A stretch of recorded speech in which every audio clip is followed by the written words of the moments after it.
Baik, perkenalkan nama saya Maria Sukarame dengan NIM 220611020679. Pada kesempatan kali ini saya akan memaparkan materi yaitu perencanaan manajemen. Apa itu perencanaan manajemen? Pengertian perencanaan secara umum merupakan suatu upaya dalam menentukan berbagai hal yang hendak dicapai atau tujuan di masa depan dan juga untuk menentukan beragam tahapan yang memang dibutuhkan demi mencapai tujuan tersebut. Pengertian perencanaan juga bisa diartikan sebagai suatu bentuk kegiatan yang sudah terkoordinasi demi mencapai tujuan tertentu dan juga dalam jangka waktu tertentu. Sehingga dalam perencanaan akan terdapat berbagai kegiatan pengujian pada beberapa arah pencapaian, menganalisis seluruh ketidakpastian, menilai kapasitas, menentukan tujuan pencapaian, dan juga menentukan langkah dalam pencapaiannya. Secara sederhana, pengertian perencanaan adalah suatu proses dalam berpikir secara logis dan pengambilan keputusan yang rasional sebelum melakukan berbagai tindakan yang hendak dilakukan. Hal ini akan membantu setiap pihak dalam memproyeksikan masa depannya dan memutuskan cara terbaik untuk menghadapi situasi yang akan terjadi di masa depan. Beberapa ahli juga ada yang mengatakan bahwa pengertian perencanaan adalah salah satu fungsi manajemen yang paling penting, yang mana dalam perencanaan itu sendiri terdapat kegiatan dalam menjelaskan tujuan organisasi, membuat strategi, dan juga mengembangkan rencana kerja organisasi. Jadi pengertian perencanaan adalah suatu tahap awal dalam aktivitas suatu organisasi yang berkaitan dengan pencapaian tujuan organisasi. Nah, ada beberapa ahli perencanaan menurut para ahli. Yang pertama, Bikar. Perencanaan ialah salah satu cara rasional untuk dapat mempersiapkan masa depan. Dan yang kedua, pengertian perencanaan menurut ahli dari Beugas. Perencanaan yaitu sebuah proses kontinu dari suatu pengkajian, membuat tujuan serta sasaran, dan juga mengimplementasikan dan mengevaluasi atau juga mengontrolnya. Dan yang ketiga, Kurniadin dan Mathali menyatakan bahwa perencanaan pada dasarnya adalah sebuah proses kegiatan yang menyiapkan secara sistematis kegiatan-kegiatan yang akan dilakukan untuk mencapai tujuan tertentu. Dan yang keempat, pendapat dari George R. Terry. Perencanaan adalah pemulihan fakta-fakta dan usaha menghubung-hubungkan antara fakta yang satu dengan yang lain, kemudian membuat perkiraan dan peramalan tentang keadaan dan perumusan tindakan untuk masa yang akan datang yang sekiranya diperlukan untuk menghendaki hasil yang dikehendaki. Pendapat yang terakhir dari Wilson, yaitu perencanaan merupakan salah satu proses lain atau merubah suatu keadaan untuk mencapai maksud yang dituju oleh perencanaan atau oleh orang atau badan yang diwakili oleh perencanaan itu. Selanjutnya ada 4 tahap dalam dasar perencanaan. Yang pertama, menetapkan target atau tujuan. Perencanaan dimulai dengan keputusan-keputusan tentang keinginan atau kebutuhan organisasi atau kelompok kerja. Tanpa rumusan target atau tujuan yang jelas, organisasi akan menggunakan sumber daya secara tidak efektif. Dan yang kedua, merumuskan keadaan saat ini. Pemahaman akan posisi atau keadaan organisasi sekarang ini daripada tujuan yang hendak dicapai atau sumber daya yang tersedia untuk pencapaian tujuan merupakan hal sangat penting. Karena tujuan dan rencana menyangkut waktu yang akan datang. Hanya setelah keadaan organisasi saat ini dianalisa, rencana dapat dirumuskan untuk menggambarkan rencana kegiatan lebih lanjut. Tahap kedua ini memerlukan menggambarkan rencana kegiatan lebih lanjut.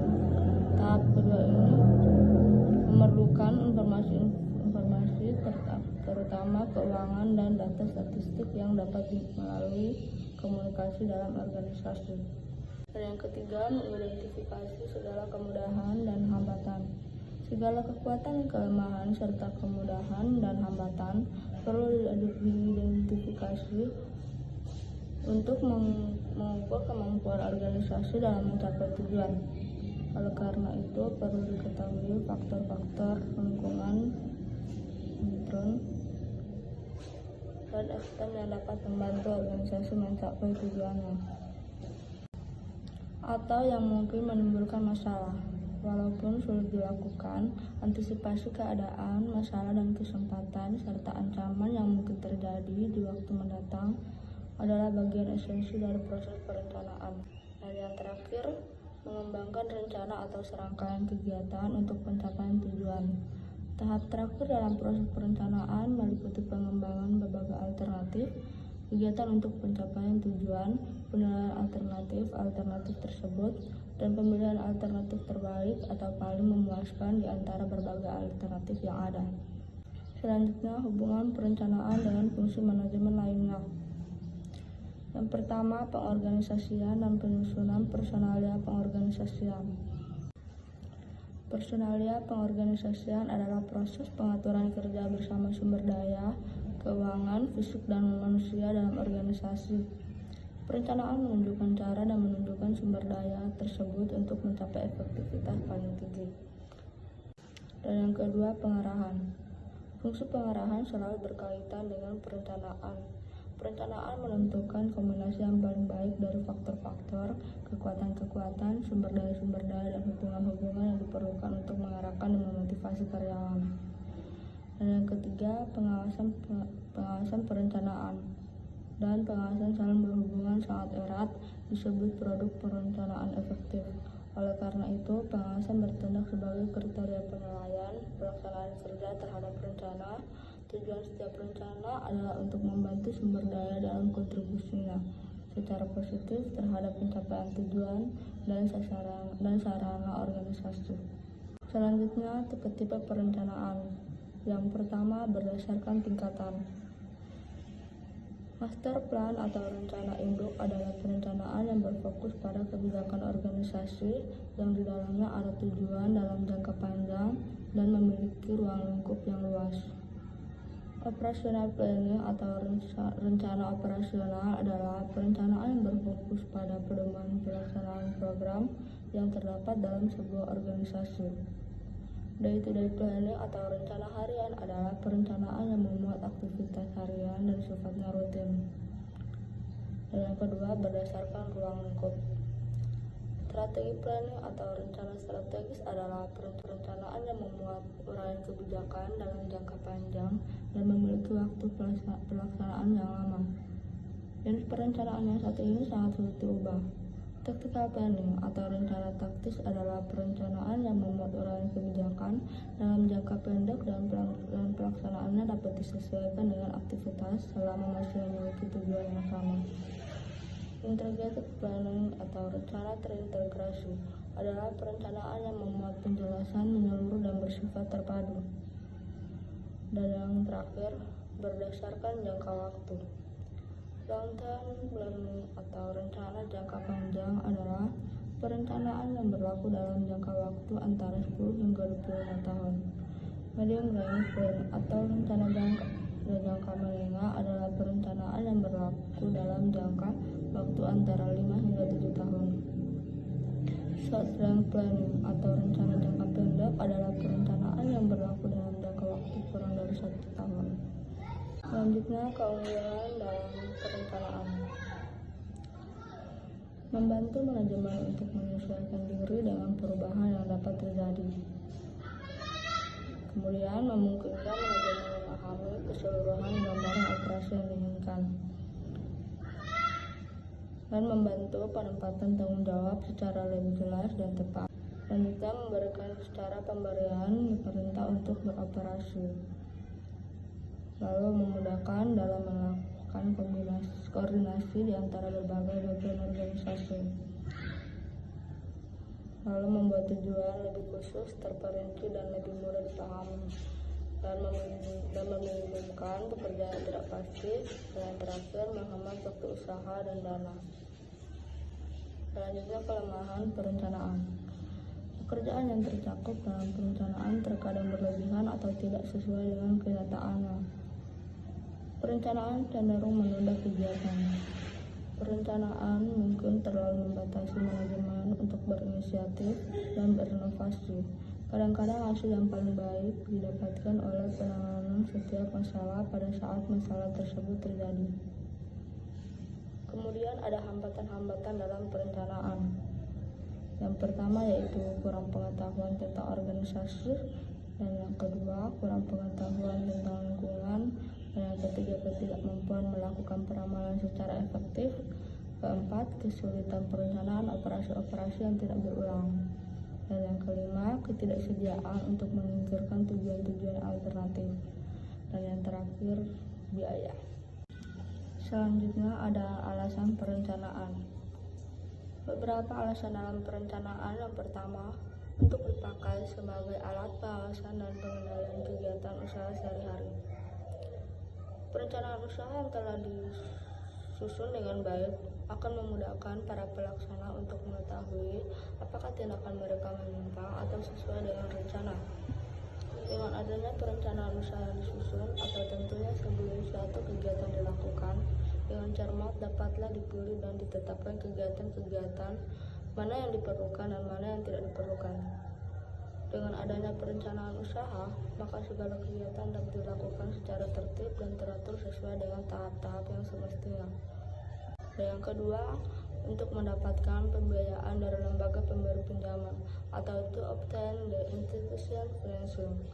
Dengan adanya perencanaan usaha yang jelas akan memudahkan kita untuk mencari bantuan kerjasama dari berbagai pihak, karena dalam perencanaan usaha menunjukkan aspek keuangan dan aspek pemasaran, yang mana hal tersebut akan memudahkan pengelola usaha mendapat dukungan berupa pinjaman melalui lembaga pemberi pinjaman.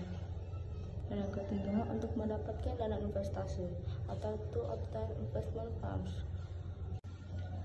Perencanaan usaha yang jelas juga memungkinkan kita untuk mendapatkan pinjaman melalui pihak-pihak lain yang potensial akan mendukung pemenuhan investasi usaha kita. Dan yang keempat, untuk mengatur dengan siapa harus bekerja sama, atau to arrange strategic alliance. Mengatur dan membentuk kerjasama dengan perusahaan-perusahaan lain yang sudah ada dan saling menguntungkan, misalnya dari para produsen yang dapat diharapkan memasok barang buat perusahaan Anda. Dan yang kelima, untuk mendapatkan kontrak besar, atau to large contracts. Perencanaan yang baik menarik minat perusahaan-perusahaan yang lebih besar memberi pekerjaan atau kontrak yang dapat dikerjakan oleh perusahaan. Dan yang keenam, untuk menarik tenaga kerja inti, atau to attract key employees. Perencanaan yang baik mengundang orang-orang tertentu yang potensial atau mempunyai keahlian untuk bergabung bekerja sama dengan Anda. Mungkin saja Anda memerlukan orang-orang yang mempunyai kemampuan untuk menduduki posisi kunci dalam perusahaan, namun Anda harus berhati-hati menerima orang-orang tertentu yang dapat pula menjerumuskan perusahaan Anda yang baru berdiri. Yang ketujuh, untuk memotivasi dan fokus, atau to motivate and focus your management team. Perencanaan yang baik menjamin adanya perhatian yang fokus pada tujuan dari berbagai personil yang ada dalam perusahaan. Sebab sebuah perusahaan akan bertumbuh makin lama makin kompleks, sehingga perencanaan usaha akan menjadi komponen yang sangat penting bagi setiap orang untuk tetap berpijak pada arah yang benar. Selanjutnya ada manfaat perencanaan. Yang pertama, standar pelaksanaan dan pengawasan. Yang kedua, pemilihan berbagai alternatif terbaik. Ketiga, penyusunan skala prioritas. Dan yang keempat, pemanfaatan sumber daya organisasi. Yang kelima, membantu manajer menyesuaikan diri dengan perubahan lingkungan. Dan yang keenam, alat memudahkan dalam berkoordinasi dengan pihak terkait. Dan yang terakhir, alat meminimalkan pekerjaan yang tidak pasti. Selanjutnya ada keuntungan perencanaan. Berikut ini beberapa keuntungan dalam perencanaan. Yang pertama, tujuan jelas, objektif, dan rasional. Dan yang kedua, semua aktivitas terarah, teratur, dan ekonomis. Yang ketiga, meningkatkan pendayagunaan semua fasilitas yang dimiliki. Yang keempat, semua aktivitas teratur dan bermanfaat. Yang kelima, perencanaan dapat menggambarkan keseluruhan perusahaan. Yang keenam, dapat memperkecil risiko yang dihadapi oleh perusahaan. Dan yang ketujuh, perencanaan memberikan landasan untuk pengendalian. Dan yang kedelapan, merangsang prestasi kerja. Dan yang terakhir, memberikan gambaran mengenai seluruh pekerjaan dengan jelas dan lengkap. Lalu ada kerugian perencanaan. Berikut ini beberapa kerugian dalam perencanaan, yaitu yang pertama, membatasi tindakan inisiatif para karyawan karena harus bekerja sesuai pola yang telah ditetapkan. Dan yang kedua, menyebabkan terlambatnya tindakan yang perlu diambil dalam keadaan darurat, padahal keadaan darurat memerlukan keputusan yang cepat. Dan yang ketiga, informasi yang dibutuhkan untuk meramalkan masa yang akan datang belum tentu tepat, sehingga manajer tidak secara pasti meramalkan apa yang akan terjadi pada masa yang akan datang. Dan yang keempat, biaya yang diperlukan untuk perencanaan cukup besar, bahkan dapat melampaui hasil yang akan dicapai. Dan yang kelima, perencanaan mempunyai penghalang-penghalang psikologis karena orang telah lebih memperhatikan masa sekarang daripada masa yang akan datang.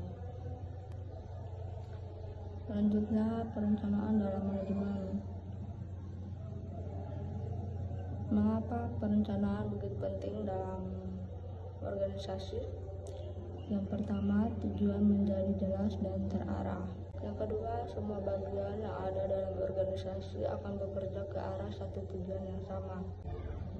Dan yang ketiga, menolong mengidentifikasikan berbagai hambatan dan peluang. Sekian dari pemaparan materi saya. Terima kasih.